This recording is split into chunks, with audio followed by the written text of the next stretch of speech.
So when we're talking about the context of specifically religious freedom, that's my first question to you, Pastor Shines. Why is church so essential? We've seen that hashtag so much from the Falker Center. Please distribute that widely. Hashtag church is essential. Why, from a biblical and constitutional perspective, is church essential? One of the main arguments that we hear, even from those of us who are Christians, is where Christ says, you and I are the salt, we're the light. One of the translations actually echoes this way: we are the conscious. We hear Dr. King in his many writings also state the same thing. He says, when the church loses its ability to be the conscious of the state, then the state is given to anarchism. We're seeing that lived out because church has been silent. When a church is silent, it is no longer essential. Read the words of Christ. He says something profound, obviously all things. But in this particular instance, he said this: when you lose your definition, I quote, then you're good for nothing other than to be trodden over by the feet of men, because you've lost your definition. So when a church ceases to stop acting out its role, then men and mankind will begin to walk over us. This is why we take a very proactive position as it relates to not just church issues, because we believe societal issues are church issues.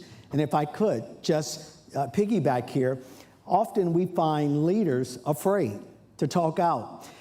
Several years ago, I traveled with then candidate Trump. I spoke in all of the major places around the country.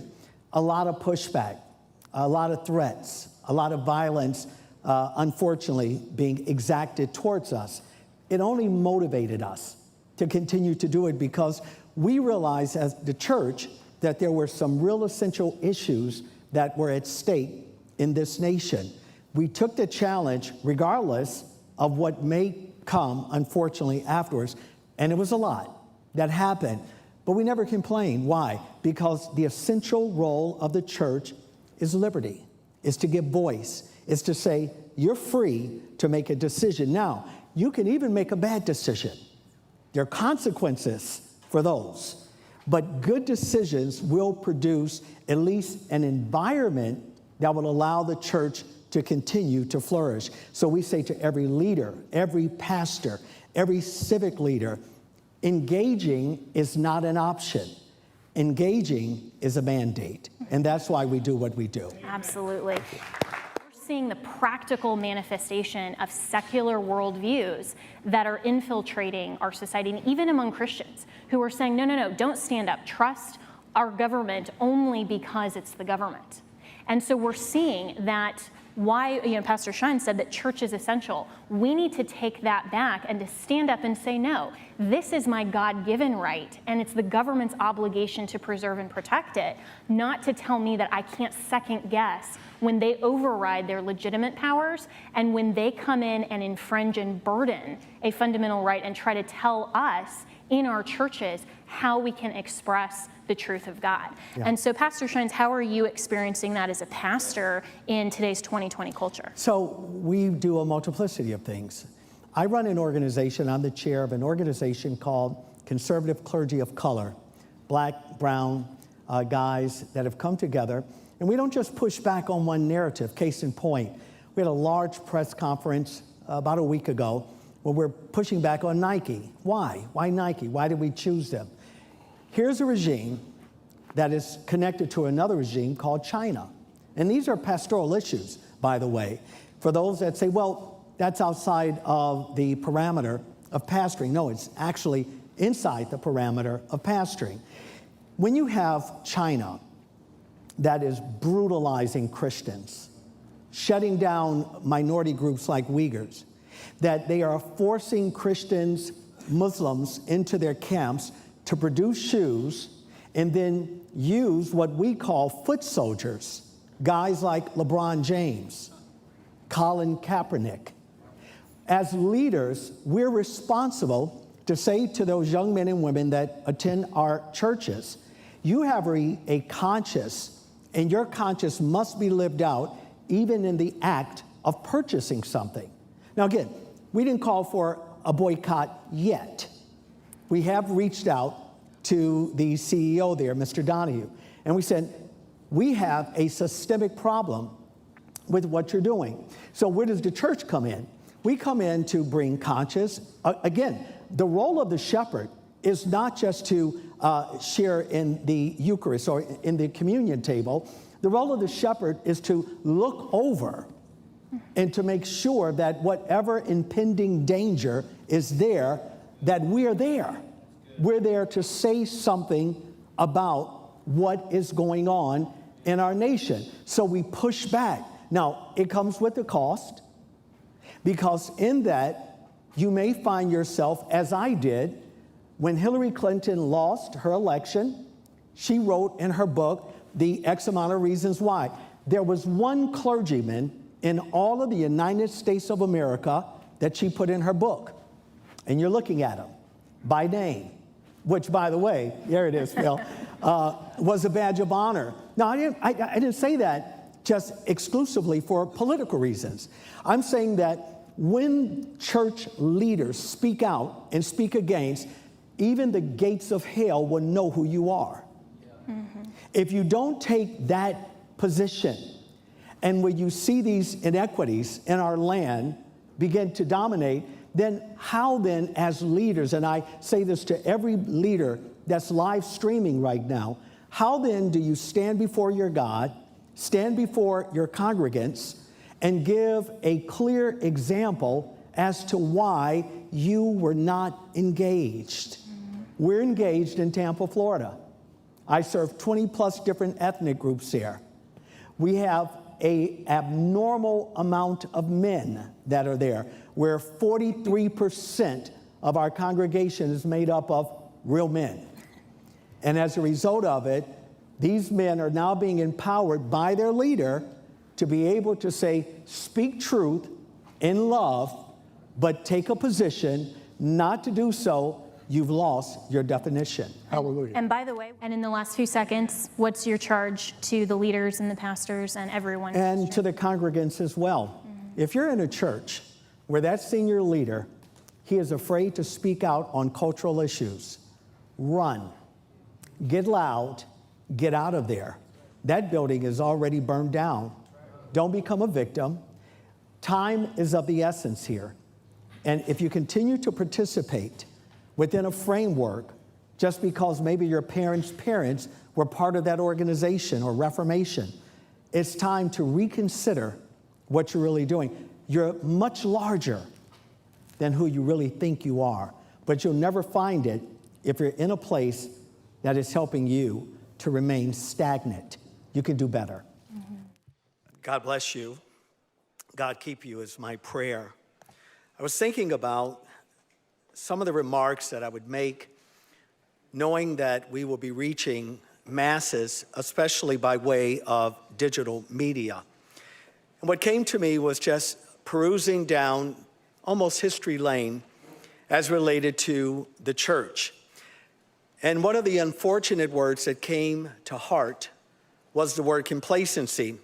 How not properly checked, it will actually force you to divorce yourself from critiquing the mandate of your assignment. We see this, unfortunately, now being lived out again in our society. I was thinking about Genesis. The believer was commanded to have domain or dominion over the earth, first mandate. That was essential as related to what's called the church or the church in the desert. My mind then also went to the words of Christ, where he said to his followers, occupy. Same military idea, occupy. In other words, mandate yourselves that you're living out my creed until I give you a different instruction. Then I went to John, that great apostle out on that island. And he said something that has resonated with me personally for years. He says, until the kingdoms of this earth become the kingdoms of our Christ. Again, a strong military term. I began to reflect how the church, unfortunately, has found itself in times complacent. Think about this. During the 6th century, we had the rise of Islam. Where was the church? We had gathered ourselves together, built great walls, and made sure we lived a separated life from the rest of the world. Why, unfortunately, we found ourselves being inundated, taken over by an occultic practice. I speak very fondly of that because I myself, as a teenager, not understanding it, found myself at times in and out of mosque, talking about Allahu Akbar, not understanding that it was not just another religion or a reformation, but it was something that was anti-God. What happened? The churches never spoke against things of that magnitude. Therefore, a young man, a young lady would easily find themselves being entertained by something that God really had nothing to do with, but yet the church was silent. The church was also silent, for the most part, during a time of slavery. Yes, there were factions of various reformations that found itself speaking out against. But a lot of mainline churches that still exist today were silent on the issue of slavery.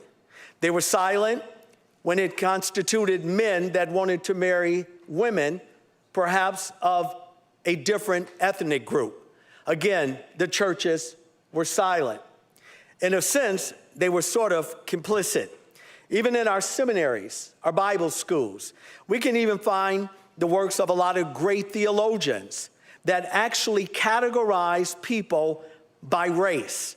Some of the theologians that we still use in our colleges today have really never been denounced for their level of bigotry. You can read the various accounts of their commentary when it regarded a particular race group, or at least in their mind, that's how they view these type of things. We also saw it lived out in our nation in business areas, especially individuals and small corporations that, for instance, would own golf courses, a game that I like to believe I know how to play. What we found was that there was such a barrier that was put up that even though the majority of our golf courses were owned by Christian leaders, there was complacency. There was a silence. Therefore, if you were of a certain hue, you could not participate in it. Again, I asked the question, where was the church? Now we're seeing something being lived out again, and that is called anarchism. It's the same spirit. It's the same control. It has the same exact objective. Many years ago, I was a forefront leader in the area of confronting then Minister Louis Farrakhan of Chicago. I challenged him to debate me, and we had set up a debate. Several stations at the last moment, the group pulled out. Why? Because I saw the impact of preaching in jails and in prison systems that this group was having upon young men that had been incarcerated.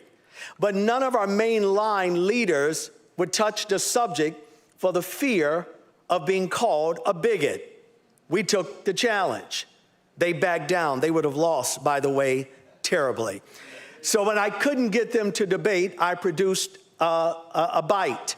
And that bite was the Christian's answer to the black Muslim, where I highlighted their false narrative. And often I would find Christian leaders saying to me, "You must be a real bold man to do something like that. Aren't you afraid?" Well, the gospel that we preach is a gospel that gives us the power to actually die. That is the real definition of being a martyr. It is the embodiment within inside you that even if you lose your life, you've just gained your life. We began to tackle these issues way before they became chic. Several years ago, there was a man from the city in which, or at least a neighboring city, I'm a suburban guy of the Chicago area. I heard that there was a senator that was going to run for the presidency. And I heard his name was Barack Hussein Obama. I began immediately to produce videos because I couldn't understand why the mainline churches again were being complacent. Why this silence on this man? And if I had time to tell you about the pushback, it was incredible. Why would I make judgments? So many ask, how do you know what he's going to stand for? I said, it's simple. If a man is in a church for 20 years and he's hearing an anti-God, an anti-Israel message, that man is going to mimic what he's heard. You cannot see something and be inspired by something and not do what you're inspired in which you've seen. Impossible. There was again a pushback. As a senior pastor, I began to talk about these issues, saying this man will fundamentally change and transform this nation. It was as if though we had written the script, because when he became elected, he said, I will fundamentally transform this nation. We were always on the cutting edge. This is not about me. This is about the church. When the church ceases to speak prophetically into the events of its day, then we become a victim of our silence. When we don't have and take a position, you have taken a position because you refuse to speak out against it. Please hear me. This is going to make some of you uncomfortable. We see our young white kids that are now bowing their knees to black forces, apologizing for something they had nothing to do with. As a matter of fact, the majority of blacks in this nation were never slaves. Slave owners were not just white, they were also black. When I'm asked on various left-wing talk shows, why do you talk like that? Don't you believe that someone owes you something? Well, it's hard for me to believe something that's not true, because if it has no merit, then why can't we talk about it? I remind them that it was not a group of white men that traveled over to the continent of Africa to grab blacks to bring them back to work, but it was blacks enslaving other blacks, selling them to Portuguese, and more importantly, selling them to Islam. So I asked the question, if we're going to be repaid, shouldn't we get repaid from those that did the crime in the first place? Silence again. When I speak like this across this nation, often I have what I call a group of Nicodemus friends. I call them that because these are pastors, many that you know via TV, that will encourage me privately. They come to me at night. They say to me, what a great job you are doing. You are our hero. I ask the question, why are you complacent? Why won't you take a moment to say to your congregation these same facts if it is going to destroy the fabric of this nation? Often I hear things like this. If I did, I would lose the majority of my black congregants. Or if I do, I would lose the majority of even a lot of my white liberal congregants. And I say to them that anytime you are complacent, you are part of the problem. What I'm asking, what I'm begging, and I'll use the term of then St. Paul, I beg you by the mercies of God that you would stand courageous, that you would, if necessary, fall on your face, pray, seek the face of God, not just for the nation, but for you. That way you can hear the voice of the Lord begin to resonate within your heart, and you can begin to make choices even if it costs you stuff, things, possessions. Because if you're not willing to lose your life, you'll never gain your life. But if you're willing to gain your life, the only way you can do it is give of your life. My hope, my desire, as we speak louder, is that we would unite black and white together. That we won't just do it in the circumference of a room where we can all sing great worship hymns and lift up our hands, hug and greet one another, and then pat each other on the back. We got to get engaged. We must become accountable. We must challenge one another to never be complacency. In doing so, we run the risk of losing it all. But working together, there's nothing that we cannot overcome. God bless you. God keep you is my prayer.